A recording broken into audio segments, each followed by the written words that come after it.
என் அருமை உலகத்தமிழ் மக்களே, தாய்மார்களே, பெரியோர்களே, சிறார்களே, என் அருமை சீடர்களே, யோக நண்பர்களே, யோக விரும்பிகளே, உங்கள் அனைவருக்கும் என் இனிய காலை வணக்கம்.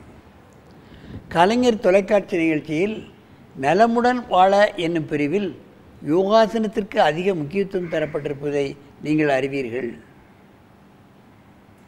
காலையிலே இந்த ஆசனங்களை செய்துவிட்டால் அன்று முழுவதும் சுறுசுறுப்பாக நமது காரியங்களை முடித்துவிடலாம், வெற்றிகரமாக முடித்து விடலாம்.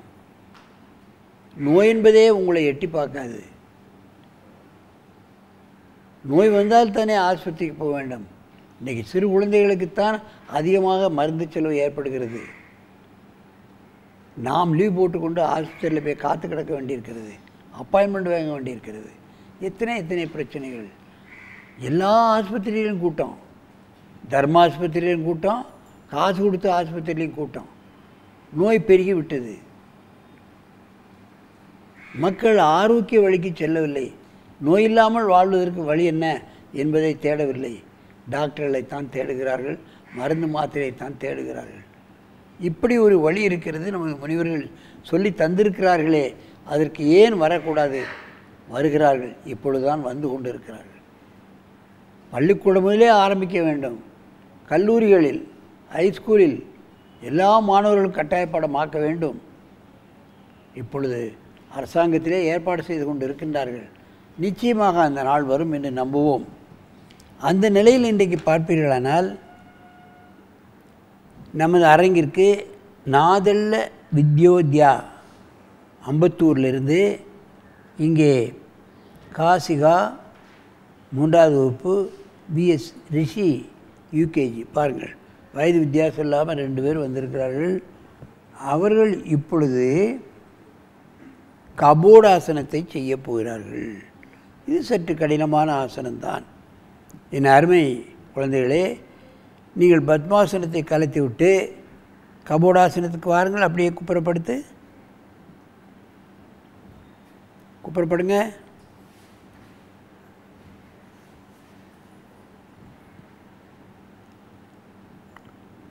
காலை மடக்குங்க. காலை கொஞ்சம் அகலமாக வச்சுட்டு மடக்கு. காலை மடக்கி தலையில் வை. தூக்கு தலையை. குட். நல்ல தலையில் அமுக்கணும் காலை. அப்படி வை. மார்பகம் விரியப்படுகிறது, முதுகெலும்பு வளைக்கப்படுகிறது, கால் மடக்கப்படுகிறது. எத்தனை அவயவங்கள் இதில் வேலை செய்கிறது என்பதை பார்க்க வேண்டும். மார்பகம் விரியுது, நுரையீரல், இருதயத்துக்கு செல்லக்கூடிய பிளட் சர்க்குலேஷன் சரியாகும். சில குழந்தைகளுக்கு மார்பு இப்படி ஒட்டிடும், மார்பகம் விரியும்.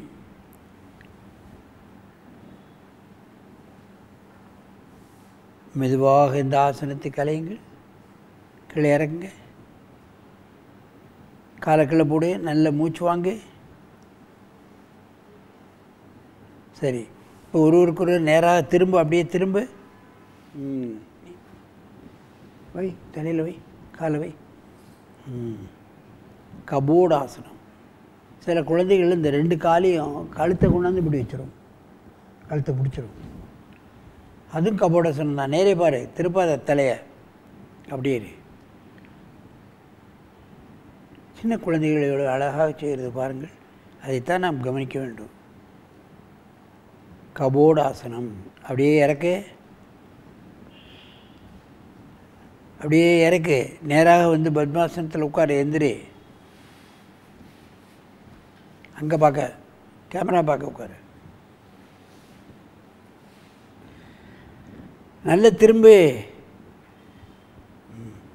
என் அருமை பெரியோர்களே, தாய்மார்களே, இந்த சிறார்கள் எவ்வளோ அற்புதமாக செய்கிறது பாருங்கள். இது அப்படியே கண்டினியூ பண்ணிச்சுன்னா பெரியவர்களானாலும் நோயே வராது. இதுகளுக்கு வாழ்க்கையிலே முன்னேறுவார்கள். எல்லா வகையிலும், பொருளாதாரத்திலாகட்டும், ஆரோக்கியத்திலாகட்டும், படிப்பிலாகட்டும், எல்லாத்துலேயும் முன்னேறிடுவார்கள். கண்டினியூ பண்ணணும், இடையில பிரேக் பண்ணக்கூடாது. அதைத்தான் பெற்றோர்கள் செய்ய வேண்டிய கடமை. ஆகவே இது போன்ற ஆசனங்களை குழந்தை பருவம் முதற்கொண்டே மாணவர்களுக்கு கற்றுக் கொடுத்து எதிர்கால செல்வங்களை நாம் ஒரு ஒளிபெறச் செய்ய வேண்டும் என்று கேட்டு உங்களிடமிருந்து விடைபெறுவது ஆசனம் ஆண்டியப்பன். வணக்கம்.